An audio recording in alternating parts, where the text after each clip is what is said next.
Hi friends, నేను సారా. మీరు చూస్తున్న తెలుగు పీసీ వరల్డ్.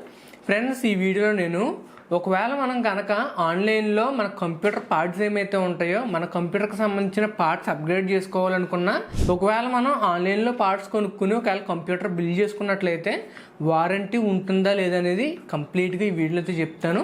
అసలు వారంటీ ఉంటుందా లేదనేది చెప్తాను. అండ్ దాంతోపాటు మనకున్న వారంటీ ఏదైతే ఉందో దాన్ని ఎలా క్లెయిమ్ చేసుకోవాలో కూడా చెప్తాను. అండ్ ఫైనల్గా మనకు ఉండే అడ్వాంటేజెస్ అలాగే డిసడ్వాంటేజెస్ కోసం కూడా ఈ వీడియోలో కంప్లీట్గా ఎక్స్ప్లెనేషన్ అయితే ఇస్తాను. నన్ను కనుక మీరు అసలు మనం కంప్యూటర్ పార్ట్స్ ఏదైనా ఆన్లైన్లో కొన్నట్లయితే వారంటీ ఉంటుందా లేదా అనే దాని గురించి అడిగారు అనుకోండి, మీరు కొనే కంప్యూటర్ పార్ట్స్కి వారంటీ అయితే ఉంటుంది. వారంటీలో ఎటువంటి ప్రాబ్లం అయితే ఉండదో ఆ విషయాన్ని గుర్తుపెట్టుకోండి. యాక్చువల్గా మనకి ఒకవేళ మనం ఆర్డర్ చేసినప్పుడు రెండు రకాలుగా ప్రాబ్లమ్స్ అయితే ఫేస్ చేయొచ్చు. ఫస్ట్ది ఏంటంటే, ఒకవేళ మన బాక్స్ కానీ లేకపోతే ప్రోడక్ట్ కానీ షిప్పింగ్లో డ్యామేజ్ అయిందనుకోండి, అటువంటప్పుడు మనం డైరెక్ట్గా అమెజాన్ అయితే కాంటాక్ట్ అవ్వాల్సి ఉంటుంది.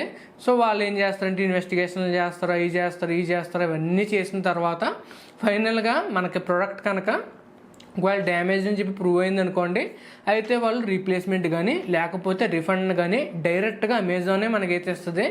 అట్లా కాకుండా ఒక 1 year పాటు కానీ లేకపోతే 6 months పాటు కానీ 1.5 year పాటు కానీ మనం కొనుక్కున్న తర్వాత ఒకవేళ మన కంప్యూటర్ పార్ట్ ఏదైనా ఒక పార్ట్కి ప్రాబ్లం వచ్చిందనుకోండి, అటువంటప్పుడు వారంటీ ఉంటుందని నన్ను అడిగారు అనుకోండి, అటువంటప్పుడు కూడా మనకి వారంటీ అయితే ఉంటుంది. జనరల్గా మనం కొనుక్కునే కంప్యూటర్ పార్ట్స్ని బట్టి వారంటీ అనేది 1 year కానీ లేకపోతే 2 years కానీ లేకపోతే 3 years కానీ అట్లాగైతే మనకు ఉంటూ ఉంటాయి. ఫర్ ఎగ్జాంపుల్, మీకు ఆ వారంటీ పీరియడ్లో మనకి ఏదైనా ప్రాబ్లం వచ్చిందనుకోండి, అటువంటప్పుడు వారంటీ ఎలా క్లెయిమ్ చేసుకోవాలని చెప్పేసి చాలామందికి డౌట్ అయితే కూడా ఉంటూ ఉంటుంది. దాని గురించి కూడా చెప్తాను.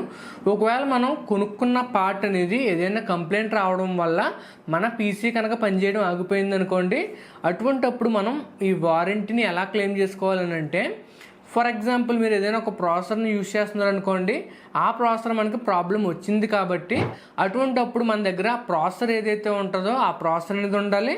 దాంతోపాటు మనకి ఏదైతే ఒరిజినల్ బాక్స్ ఉంటుందో దాన్ని కూడా ఉంచుకోవడం అయితే మంచిది. కొంతమంది మ్యానుఫ్యాక్చరర్స్ ఏంటంటే జస్ట్ మనకి సీరియల్ నెంబర్ని బట్టి మన దగ్గర సీరియల్ నెంబర్ ఉన్నట్లయితే ఆర్ఎంఏని అయితే చేస్తూ ఉంటారు.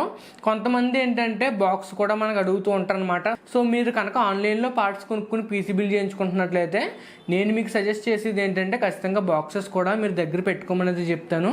సో జనరల్గా ఈ ప్రాసెస్ ఎలా చేయాలని అంటే, మనం కనుక వాళ్ళ వెబ్సైట్లోకి వెళ్ళామనుకోండి, వాళ్ళ వెబ్సైట్లోకి వెళ్ళిన తరువాత వాళ్ళు కొన్ని డీటెయిల్స్ అయితే అడుగుతారు. లైక్ సీరియల్ నెంబర్ అవ్వచ్చు, ఇన్వాయిస్ కాపీ అవ్వచ్చు.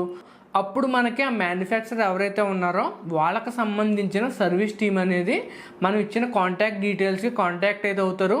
For example me mobile number కానీ ఈమెయిల్ కానీ ఇచ్చారనుకోండి, ఆ ఈమెయిల్కి మీకు వాళ్ళు ఒక రిప్లై ఈమెయిల్ కానీ లేకపోతే ఒక ఫోన్ కాల్ కానీ చేస్తారో, అలా వాళ్ళు ఫోన్ కాల్ చేసిన తరువాత వాళ్ళు జనరల్గా ఏమని అడుగుతారంటే, మన దగ్గర ఏదైతే ప్రోడక్ట్ ఉందో ఆ ప్రోడక్ట్ని వాళ్ళకి అడ్రస్ ఇచ్చి ఆ అడ్రస్కి షిప్ చేయమని చెప్పేసి అడుగుతారు జనరల్గానే.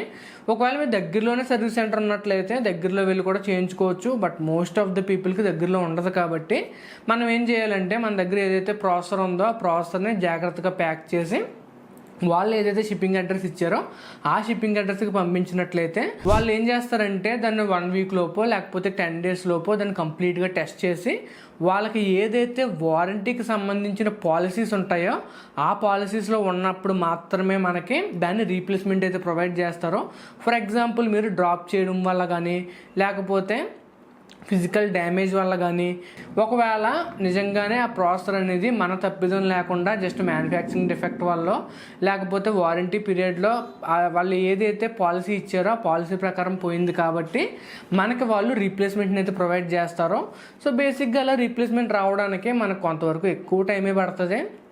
అదే మనం షాప్ ద్వారా చూసుకున్నాం అనుకోండి, లోకల్ షాప్స్ ద్వారా కానీ వాళ్ళ ద్వారా అయితే మనకు 1 week to 10 days లోపే రీప్లేస్మెంట్ వచ్చేసినట్లయితే ఆన్లైన్లో పర్చేజెస్ చేసి ఆర్ఎంఏ ద్వారాగా మనం ప్రాసెసర్ని కానీ లేకపోతే మదర్ బోర్డ్ని కానీ లేకపోతే మన కాంపోనెంట్స్ ఏమైతే ఉంటాయో ఆ కాంపోనెంట్ని రీప్లేస్మెంట్ చేసుకోవాలంటే 15 to 30 days, ఒక్కొక్కసారి 45 days కూడా పట్టచ్చు. అంటే కంప్యూటర్ షాప్స్ ఏమైతే ఉన్నాయో అందులో ఫాస్ట్గా అయిపోవాలని రూల్ కూడా లేదు. వాళ్ళ దగ్గర కూడా కొన్నిసార్లు టైం పట్టచ్చు. బట్ జనరల్గా మీకు ఈ ప్రాసెస్ అంతా నాకు ఎందుకన్నా ఈ ఫోన్ కాల్ మాట్లాడాలో లేకపోతే ఎక్స్ప్లెనేషన్లు ఇవ్వడాలు ఇవన్నీ నా వల్ల కాదు అని అనుకుంటే మీరు లోకల్ షాప్స్ని అయితే తీసుకోవచ్చు. లోకల్ షాప్స్లో తీసుకున్నట్లయితే మీకు కొంతవరకు ప్రైస్ పెరుగుతుంది. ఆ విషయాన్ని అయితే గుర్తుపెట్టుకోండి. లేదు నాకు కంప్యూటర్ పార్ట్స్ గురించి తెలుసు, సో బేసిక్గా నేను నా పీసీని బిల్డ్ చేసుకోవాలని అనుకుంటే మాత్రం డెఫినెట్గా మీరు ఆన్లైన్లో కూడా పీసీ బిల్డ్స్ అయితే చేసుకోవచ్చు. ఆన్లైన్లో పార్ట్స్ కొనుక్కుని పీసీ బిల్డ్స్ అయితే చేసుకోవచ్చు. సో బేసిక్గా నన్ను కనుక ఫైనల్గా అడిగారు అనుకోండి, ఆన్లైన్లో కొనే పార్ట్స్కి రీప్లేస్మెంట్ కానీ లేకపోతే వారంటీస్ కానీ ఉండవని అడిగినట్లయితే మనకు ఖచ్చితంగా వారంటీస్, రీప్లేస్మెంట్స్ ఇవన్నీ కూడా ఉంటాయి. బట్ జనరల్గా ఆఫ్లైన్తో పోల్చుకున్నట్లయితే కొంచెం లెంతీ ప్రాసెస్, అంతేకాకుండా కొంచెం కాంప్లికేటెడ్ ప్రాసెస్ అని అయితే అనుకోవచ్చు. సో ఇది ఫ్రెండ్స్ ఈరోజు వీడియో అయితే మీకు నచ్చింది అనుకోండి. నచ్చకుండా లైక్ చేయండి, షేర్ చేయండి, సబ్స్క్రైబ్ చేసుకోండి. నేను సారామ్ సైనింగ్ ఆఫ్ గైస్, బాయ్.